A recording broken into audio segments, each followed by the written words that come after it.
Hi hello I'm carry chartered accountant. Business loan apply பண்ணணும்னா என்னென்ன documents இருக்கணும்னு தெரியல, என்னென்ன ஃபினான்ஷியல்ஸ் ப்ரிப்பேர் பண்ணணும், என்ன பண்ணால் லோன் நமக்கு கிடைக்கிறதுக்கான வாய்ப்பு அதிகம் அப்படின்றத பார்க்கலாம் இந்த வீடியோ. ஸோ குயிக்காக நம்ம வீடியோக்குள்ள போகலாம்.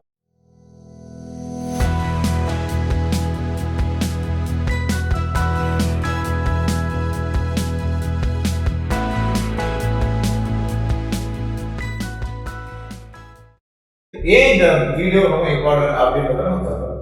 நிறைய பிசினஸ் ஓனர் அந்த பிசினஸ் பண்ணணும்னு நினைக்கிறவங்க இல்ல பிசினஸ் எக்ஸ்பேண்ட் பண்ணணும்னு நினைக்கிறவங்க எப்படி இதை அப்ரோச் பண்றது அவங்களுக்கு ஒரு டவுட்ஃபுல்லாக தான் இருக்கு. ஸோ பிசினஸ் பண்றதுக்கு பேசிக்கா நம்மளுக்கு தேவை ஃபண்ட்ஸ் தான். ஸோ கேஷ் இல்லாமல் நம்மளால எதுவும் பண்ண முடியாது பிசினஸ் பொறுத்தவரைக்கும்.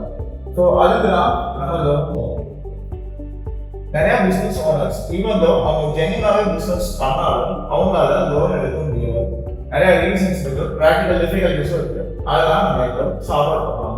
என்ன பண்ணா என்னெல்லாம் பேங்கர்ஸ் எக்ஸ்பெக்ட் பண்றாங்கன்றதான் நம்ம இங்க சொல்ல போறோம். இந்த வீடியோ யாருக்கெல்லாம் அப்படின்னா start up founders, shop owners, business owners, இதெல்லாம் பிசினஸ் பண்றவங்க எல்லாருக்குமே தான் இந்த வீடியோ. என்னென்ன ஃபினான்ஷியல் ஸ்டேட்மெண்ட்ஸ் பேங்க் வந்து கண்டிப்பா எதிர்பார்ப்பாங்க அப்படின்றத நம்ம பார்ப்போம்.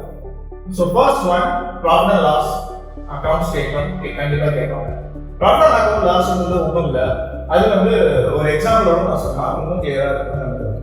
ஸோ நீங்கள் வந்து ஒரு வீடியோ எடுக்கிறீங்கன்றத நினைச்சவங்க இமேஜின் பண்ணாங்க. அந்த வீடியோவில் ஸ்டார்ட்லேருந்து எண்டு வரைக்கும் என்னெல்லாம் நடக்குது அப்படின்றத அந்த வீடியோவில் கவர் பண்ண முடியும். ஸோ அந்த வீடியோ பார்த்தோம்னா என்னென்ன நடக்குதுன்றதை நம்ம அதை பார்க்கலாம். ஸோ அதே மாதிரி தான் ப்ராஃபிட் லாஸும்.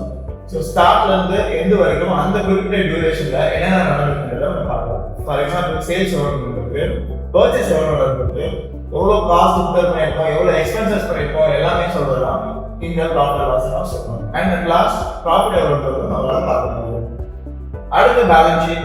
ஸோ பேலன்ஸ் ஷீட் அப்படின்றது அதுக்கு ஒரு எக்ஸாம்பிள் சொல்லணும் அப்படின்னா, இங்கே வந்து நீங்கள் ஒரு ஃபோட்டோ எடுக்கிறீங்க இமேஜின் பண்ணிருக்காங்க. ஸோ ஃபோட்டோ எடுக்கும்போது அந்த இமேஜில் என்னென்ன தெரியுது அப்படின்னா அந்த செகண்ட்ல அந்த மொமெண்ட்ல என்ன நடந்திருக்கிறது மட்டும் தான் நம்மளால கேப்சர் பண்ண முடியும். அதுக்கு முன்னாடி என்ன நடந்திருக்கோ இல்லை அதுக்கப்புறம் என்ன நடந்தது நம்மளால சொல்ல முடியாது. அதுதான் பேலன்ஸ் ஷீட். ஸோ பேலன்ஸ் ஷீட்ன்றது அந்த டேட்ல நமக்கு நம்மளோட ஃபினான்ஷியல் பொசிஷன் எப்படி, நம்ம அசெட்ஸ் எவ்வளோ இருக்கு, நம்ம வேல்யூ எவ்வளோ இருக்கு, நம்மளோட லைபிலிட்டிஸ் எவ்வளோ இருக்கு, நம்ம கேபிட்டல் எவ்வளோ இருக்கு அப்படின்றத பார்க்கலாம் இந்த பேலன்ஸ் ஷீட். அடுத்து cash flow statements. Cash flow ஸ்டேட்மெண்ட்ஸ்ன்றது நம்ம கேஷ் எப்படிலாம் ஃப்ளோ ஆகுது அப்படின்றதுதான் கேல்குலேட் பண்ணுறோம். அது கேஷ் எப்படி உள்ள வருது, கேஷ் எப்படி நம்ம ஜென்ரேட் பண்ணுறோம், எதுல நம்மளுக்கு கேஷ் அதிகமாக கிடைக்குது, எதுல நம்ம கேஷ் நம்ம வந்து எக்ஸ்பென்ஸ் பண்ணுறோம் அப்படின்றத பார்க்கறது தான் கேஷ் ஃப்ளோ ஸ்டேட்மெண்ட். இப்போ ப்ரொஜெக்ட் ஃபினான்ஷியல் ஸ்டேட்மெண்ட்ஸ் கேட்பாங்க. இது எல்லாமே லைக் பீரியடெல்லாம் இருக்கிற balance sheet, cash flow statements இது எல்லாமே ப்ரொஜெக்ட் பண்ணி கேட்பாங்க. அது அப்படின்னா ஒரு எஸ்டிமேட், நம்ம ஃபியூச்சர்ல ஒரு ஃபோர்காஸ்ட் பண்ணி நம்மளுக்கு இவ்வளோ வரும் அப்படின்னு சொல்றது தான் ப்ரொஜெக்ட் ஃபினான்ஷியல் ஸ்டேட்மெண்ட்ஸ். ஸோ இந்த ப்ரொஜெக்ட் ஃபினான்ஷியல் ஸ்டேட்மெண்ட்ன்றது யாருக்கு உபயோகமா இருக்கும் அப்படின்னா ஒரு ஸ்டார்ட் அப்ஸ்க்கு கண்டிப்பாக அது உபயோகமா இருக்கும். ஏன் அப்படின்னா அவங்களுக்கு வந்து ஃபினான்ஷியல் ஸ்டேட்மெண்ட்ஸ் இருக்காது, ப்ராஃபிட் அண்ட் லாஸ் இருக்காது, பேலன்ஸ் ஷீட் இருக்காது, அப்படியே இருக்காது, ரொம்ப ஷார்ட் பீரியட் ஆஃப் டைம் தான் இருக்கும். ஸோ அப்போ அவங்க பேங்க்கை வந்து அப்ரோச் பண்ணும்போது ப்ரொஜெக்ட் ஃபினான்ஷியல் ஸ்டேட்மெண்ட்ஸ் தான் அப்ரோச் பண்ணுவாங்க. ஏன்னா பேங்கர்ஸ் அந்த டைம்ல ஃபியூச்சர்ல நம்ம எவ்வளவு சம்பாதிப்போம் அப்படின்றத வச்சுதான் அவங்க நம்ம லோன் கொடுப்பாங்க. அடுத்த அடிஷனல் டாக்குமெண்ட்ஸ் என்ன தேவைப்படும் அப்படின்னா ஐடி ரிட்டர்ன்ஸ் இதை போடுறது கேட்பாங்க. அதே மாதிரி ஜிஎஸ்டி ரிட்டர்ன்ஸ் ரெகுலரா நம்ம ஃபைல் பண்றதுக்கான டாக்குமெண்ட்ஸ் கேட்பாங்க. அடுத்து சிஎம்ஏ ரிப்போர்ட்னு ஒன்று இருக்கு.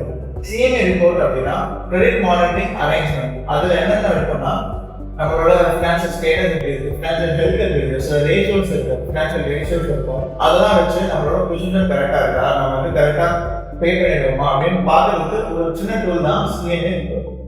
இப்போ சில டிப்ஸ் எல்லாம் பார்ப்போம். என்னெல்லாம் பண்ணோம்னா நமக்கு லோன் கிடைக்கிறதுக்கான சான்சஸ் அதிகப்படுறத நம்ம பார்ப்போம். நம்ம புக்ஸை வந்து கிளீனா வச்சுக்கணும். ஸோ புக்ஸ் எப்படின்னா அக்கௌண்ட்ஸை நம்ம ரொம்ப கிளீனா வச்சுக்கணும். அதாவது நம்மளோட பர்சனல் எக்ஸ்பென்சஸை நம்ம பண்ணாமல் இருக்கிறது நல்லது. அது அட் த சேம் டைம் அக்கௌண்டிங்குமே ப்ராப்பராக பண்ணணும். ரெகுலராக நம்ம பண்ணிட்டு இருக்கோம் அப்படின்னா அது வந்து ரொம்ப இம்பார்ட்டண்டான விஷயம். அடுத்து நம்ம பண்ணக்கூடிய நம்ம டிரான்சாக்ஷன்ஸ்லாம் பேங்க்ல முக்கால்வாசி பண்ணிட்டோம் அப்படின்னா அது வந்து பேங்கர்ஸ்க்கு ரொம்பவே ஃபேவரபுளாக இருக்கும். அவங்க நம்மள ரிலே பண்ணுவாங்க. ஓகே, ஏன்னா கேஷ் வந்து ஏன்னா பேங்கை வந்து பேங்கர்ஸ்க்கு தெரியும். நம்ம கேஷ் தான் பண்ணோம் அப்படின்னா பேங்கர்ஸ்க்கு தெரியாது. நம்ம எவ்வளோதான் சேல்ஸ் பண்ணாலும் சரி, எக்ஸ்பென்ஸ் பண்ணாலும் சரி, அவங்க நம்மள ஃபினான்ஷியல் ஸ்டேட்மெண்ட்ஸை பார்த்தா மட்டும்தான் தெரியும்.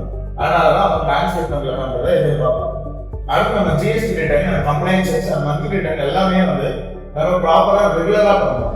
ரெகுலராக பண்ணுறப்போ அவங்களுக்கு நம்ம மேலே ஒரு நம்பிக்கை வரும். அடுத்து நமக்கு சிவில் ஸ்கோர் ரொம்பவே இம்பார்ட்டன்ட். சிவில் ஸ்கோர் நம்ம வந்து நல்லபடியாக வச்சுருந்தோம் அப்படின்னா நம்மளுக்கு அந்த லோன் கிடைக்கிறதுக்கான வாய்ப்புகள் ரொம்ப இருக்கும். இதெல்லாம் பண்ணுறதுக்கு எக்ஸ்போர்ட் ஹெல்ப் கண்டிப்பாக தேவைப்படும். ஸோ இந்த எக்ஸ்பர்ட்டே நம்ம கொடுக்கலாம் அப்படின்றத நம்ம அதுக்குள்ள என்னென்ன இருக்குன்றது தெரிஞ்சுக்கிறது தான் ரொம்ப நல்லது. ஸோ அதுக்காக தான் இந்த வீடியோ. தேங்க்யூ.